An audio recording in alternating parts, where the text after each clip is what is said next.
그거는 다 우리 주께서 하시는 거예요. 물론 성부, 성자, 성령 하나님께서 다 거기에 참여하고 계시지요. 마태복음 28장 18절에는 주님은 하늘과 땅의 모든 권세를 다 가지신 분이십니다. 그분이 우리의 구세주라고 하십니다. 참으로 영원한 불못밖에 갈 수 없는 그런 가치밖에 없는, 여기 죄인이니까 영원한 불못밖에 가지 못하지 않습니까? 이렇게 된 것 얼마나 감사한 것입니까? 주님께서는 우리를 사랑하셔서 온 인류를 위해 자기를 버리셨습니다. 육체적으로 채찍을 맞으셨습니다. 고난을 당하셨습니다. 십자가에 피를 흘리시고 돌아가셨습니다. 우리의 죄를 담당하셨습니다. 그리고 이제 자신의 죄를 회개하고 그분께 돌아오는 자가 주님을 받아주십니다. 무거운 짐진 자들아 다 내게로 오라. 내가 너를 쉬게 하리라. 아직도 안식하지 못하신 분이 있습니까? 자기 자신 때문에 힘드신 분이 있습니까? 이 세상 때문에 걱정하는 분이 있습니까? 예수님한테 와야 이것이 모든 것이 해결이 됩니다. 진리가 너희를 자유케 하리라. 여기 진리가 예수 그리스도이십니다. 예수님이 우리를 자유케 하십니다. 그리고 그대로 두지 않으시고 우리와 함께 하시며 성령 하나님이 내주하시면서 우리를 보살피시고 탄식하며 기도하시고 돌보십니다. 그러니까 예수님 믿는 사람은 처음부터 끝까지 주님의 은혜 안에서 오로지 사는 것입니다. 그래서 사도 바울이 다른 교회를 다니면서 그 교회를 강화시킬 때 계속해서 은혜 안에 거하라 하는 것이 그 메시지예요.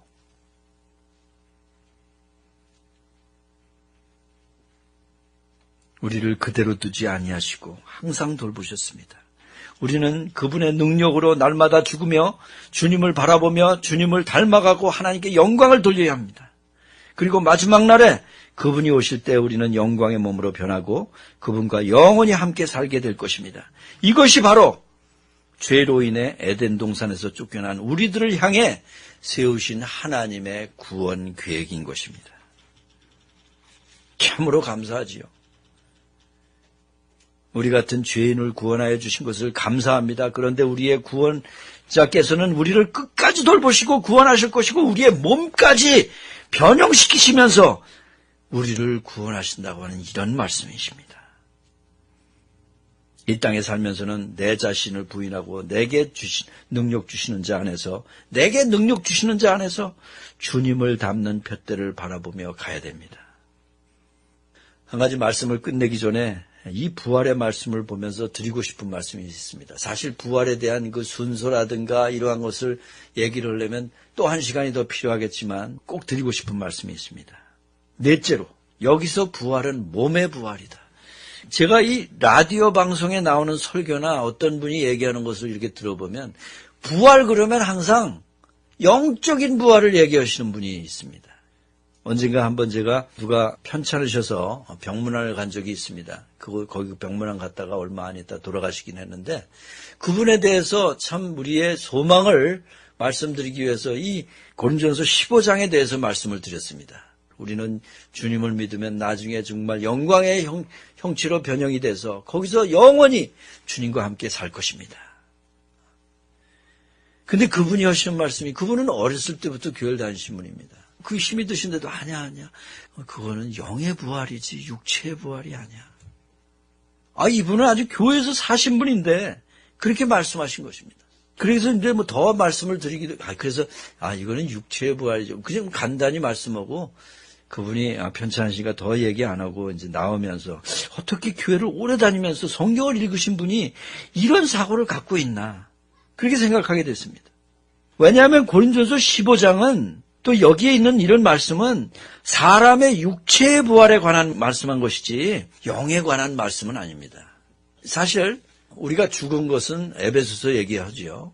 그래서 예수님을 믿을 때 영의 부활은 일어나는 것이죠. 그걸 영적으로 죽은 자를 부활한다고 하면 그렇죠? 그건 예수님은 믿을 때 일어나는 것입니다. 근데 여기는 예수님을 믿은 사람이 나타나는 부활을 하는데 그것도 영의 부활입니까? 아니죠. 그것이 심플하게 생각을 해도 그것입니다. 그렇죠? 사도는 고린도 교회에 부활이 없다고 하는 자들을 반박해서 지금 말씀하고 있습니다. 그리고 그것을 그리스도께서 부활하셨는데 어떻게 부활이 없다고 하느냐 하는 말을 대답하는 그런 것입니다. 그래서 고린도서 15장 12절에 보면은 그리스도께서 죽은 자 가운데서 다시 살아나셨다 전파되었거늘 너희 중에서 어떤 이들은 어찌하여 죽은 자 가운데서 부활이 없다 하느냐. 만일 죽은 자의 부활이 없으면 그리스도도 다시 살지 못하였으리라. 그 예수님의 부활은 어떤 부활입니까? 그건 몸의 부활입니다. 3절과 4절 말씀하시는 것 같이 우리의 죄를 위하여 죽으시고 장사된 바 되었다가 그다음에 다시 살아나셨습니다. 성경대로. 그리고 베드로에게 보이시고 12제자에게와 그 후에 500여 형제에게 일시에 보이셨다고 말씀합니다. 몸의 부활입니다. 몸의 부활하신 것을 여러 형제가 본 것입니다. 사실 예수님이 다시 사셔서 제자들에게 나타나셨을 때 제자들은 예수님을 유령, 영으로 생각했습니다. 누가복음 24장을 보면 36절에 이 말을 할 때 예수께서 친히 그 가운데 서서 가라사대 너에게 평강이 있을지어다 하시니 37절에 저희가 놀라고 무서워하여 그 보는 것을 영으로 생각한지라. 그러니까 이 38절에 보면 예수께서 가라사대 어찌하여 두려워하며 어찌하여 마음에 의심이 일어나느냐. 39절 내 손과 발을 보고 나인 줄 알라. 또 나를 만져보라.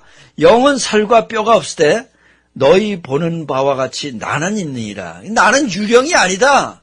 나는 살과 뼈가 있다. 나는 몸이 변화된 것이다. 몸이 부활한 것이다. 이런 말씀하고 계신 거예요. 40절에 보고 이 말씀을 하시고 손과 발을 보이시나 저희가 너무 기쁨으로 오히려 믿지 못하고 기이 여길 때 이르시되 여기 무슨 먹을 것이 있느냐 하시니 42절 이에 구운 생선 한 토막을 드리매 받으사 그 앞에서 잡수시더라. 몸의 부활이니까 먹기도 하신 것이죠. 그러면서 어떻게 문을 꽁꽁 닫았는데 갑자기 안에 탁 나타나는 거란 말이죠. 그러니 얼마나 신납니까? 우리도 그렇게 변한다 그러는데. 그러니까 이 말씀만 읽고 다시 빌립보서 말씀을 읽어보면 야 우리가 그러면 예수님 같이 되는데 이제 아주 특별한 신령한 몸이죠. 이 몸은 하늘에 사는 데에 마땅한 그러한 몸입니다. 참 신나는 얘기입니다. 그런데 우리도 그런 영광의 몸처럼 변형된다고 고린도전서 15장 23절은 말하고 있습니다. 그러나 각각 자기 차례대로 되리니 먼저 첫 열매인 그리스도요. 첫 번째 그리스도가 부활되고 다음에는 그리스도 강림하실 때 그리스도가 오실 때 그에 붙은 자요. 그리스도 안에 있는 자. 예수님을 믿는 자는 다 그리스도 안에 있는 자입니다. 그들이 변화되는 것입니다. 그리고 그 후에 나중이니 순서가 있게 변화된다고 하는 그런 얘기입니다. 이제 그리스도께서 변형되셨으니 우리도 그렇게 변형될 것이라고 하는 그런 얘기입니다. 35절은 이렇게 묻는 사람이 있었습니다. 누가 묻기를 죽은 자들이 어떻게 다시 살며 어떠한 몸으로 오느냐 하리니 그 답을 36절과 54절까지 말합니다. 이거를 말씀드리려면 시간이 가니까 분명 몸의 부활이 있다고 말씀합니다. 간단히 말하면 이 말씀은 해와 달이 다른 것 같이 땅에 속한 형체도 있고 하늘에 속한 형체도 있다고 이렇게 말을 하고 있습니다. 그래서 땅의 몸 육신과 하늘에 속한 육신은 다른 것이다. 그러나 육신이 변하는 것이다. 이런 말입니다. 놀라운 말씀이죠. 그래서 제가 이 말씀만 보면 은근히 미소가 얼굴에 뜬단 말이죠. 여러분들은 안 그래요? 이 모든 것이 주님의 은혜입니다. 우리는 가치가 없는데 성령님께서 역사하셔서 예수님을 믿도록 그래서 그게 우리의 경험으로는 예수님이 나의 구세주시구나. 그래서 내가 여태까지 하나님한테 안 갔던 것을 다 회개하고 돌이켜서 주님한테 가보면 그때부터 주님의 은혜가 얼마나 큰지 그 전부터 역사하시고 2000년부터 역사하시고 창세전부터 우리를 택하시고 예정하셨어서 시간대에 우리를 이 땅에 태어나게 해주시고 시간대에 우리가 주님 앞에 오게 하셔서 그 다음부터 살고 있는 것 그리고 나중에는 내가 주님과 같이 그 영광의 몸의 형체로 변화되는 이건 다 주님의 은혜입니다.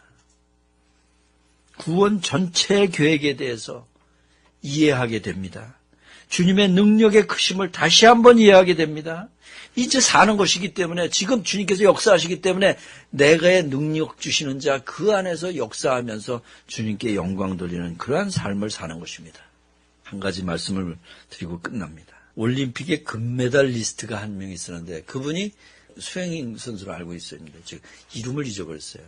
근데 이 사람이 그 올림픽 게임을 하기 한 2달 전에 다리를 다쳤어요. 아주 시리어스하게 다쳤어요. 그래가지고 나가냐 못 나가냐 옥신각신 했지만 이 사람이 한 2달을 갖다가 훈련을 하는데 나는 내게 능력 주시는 자 안에서 이 일을 할 수 있다. 그걸 주님을 의뢰하면서 했다는 거예요.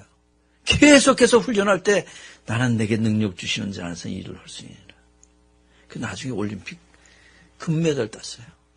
우리 자신들도 사도 바울이 얘기한 거지, 빌립보서 4장에 있는 거지, 내게 능력 주시는 자 안에서. 이게 골로새서도 아까 읽은 것이죠.